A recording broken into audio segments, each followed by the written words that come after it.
Bismillah, Assalamualaikum Ustazah. Waalaikumsalam warahmatullahi wabarakatuh. Silakan Bunda Ika. Izin bertanya, itu sekarang kan bayi kalau baru lahir itu diazani, apakah itu termasuk syariat sunnah Ustazah? Terus kalau memang jika syariat sunnah yang adzan itu sebaiknya siapa? Terus yang kedua itu ketika mentahnik anak itu apakah sebaiknya seorang ustadz? Apakah ayah dari anaknya itu Ustazah? Syukran Ustazah, jazakillahu khair. Masya Allah, Masya Allah. Barakallahu fiik, Ibu Ika. Masya Allah. Ya, ini sebuah pertanyaan yang menjadi perwakilan bagi ibu-ibu semuanya ya. Masalah adzan ya.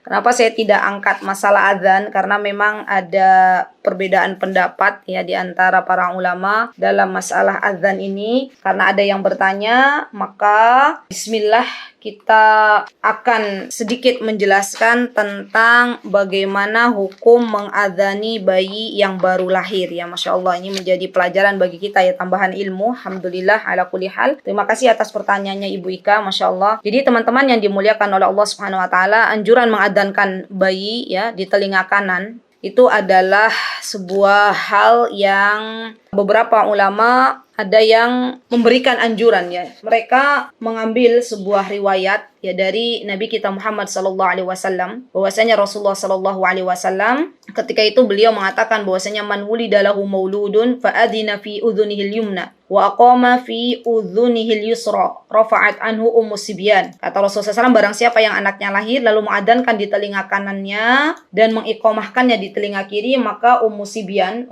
ini adalah nenek-nenek atau seorang wanita yang memang mengganggu anak-anak kecil ya. Ini kata Rasulullah SAW, maka ummu sibyan ini akan lari dari bayi tersebut. Nah, berdasarkan hadis ini, maka para ulama mengatakan bahwasanya mengumandangkan adzan di telinga kanan bayi itu merupakan anjuran dari Nabi kita Muhammad SAW. Tapi teman-teman yang dimuliakan oleh Allah Subhanahu Wa Taala, hadis ini juga masih dipermasalahkan ya tentang kebenarannya. Jadi kita ambil yang paling rajih bahwasanya kalau Imam Ibnul Qayyim beliau mengambil pendapat untuk mengadzani bayi ya, mengadzani bayi dengan mengambil hadis yang tadi saya sebutkan. Dan ada beberapa ulama yang mengatakan bahwasanya hadis ini kerojihannya atau kesahihannya belum disahihkan. Jadi memang banyak pendapat ya teman-teman. Nanti teman-teman monggo silahkan mau ambil yang mana. Karena memang Imam Ibnul Qayyim di dalam kitab beliau Tuhfatul Maudud bi Ahkamil Maulud, beliau mengambil pendapat bahwasanya yang namanya mengadzankan di telinga kanan bayi dan mengiqamahkan di telinga kiri itu adalah sebuah anjuran dari Nabi kita Muhammad sallallahu alaihi wasallam. Wallahu taala alam bisawab. Kemudian yang kedua, kalau dulu zaman Rasulullah sallallahu alaihi wasallam itu bayi-bayi para sahabiah dibawa kepada Rasulullah SAW untuk meminta keberkahan. Jadi air liurnya Nabi kita Muhammad SAW itu kan mengandung barakah ya, dan itu ada nasnya. Maka mereka menginginkan bahwasanya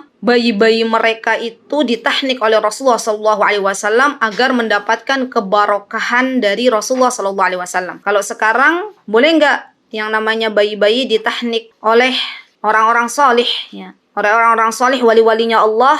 Maka kalau kita menemukan orang-orang solih di antara atau di sekitar kita ya, maka kita boleh untuk memintakan untuk mentahnik bayi-bayi kita, tapi dengan syarat ya, orang solih itu memang benar-benar adalah hamba Allah yang taat kepada Allah Subhanahu Wa Taala, tidak diragukan lagi gitu ya. Jadi kadang kan kita menyebut ada orang, oh misalnya di sebuah kampung itu orang pintar ya, ternyata bukan wali Allah tapi wali syaitan ya. Dan ini perlu kita kehati-hatian kita kepada orang-orang solih yang ada di sekitar kita ya, apakah berhak untuk mentahnik bayi kita atau tidak. Kalau misalnya tidak menemukan orang-orang solih, maka boleh yang mentahnik adalah ayah bayi tersebut ya. Ayah bayi tersebut boleh mentahnik dengan syarat tadi ya, kurmanya itu harus kurma asli. Jadi cari kurma yang asli di mamah, kalau bisa kurma ajwa itu lebih baik, dan setelah lembut ditaruh di mulut bayi. Wallahu taala alam bisawab.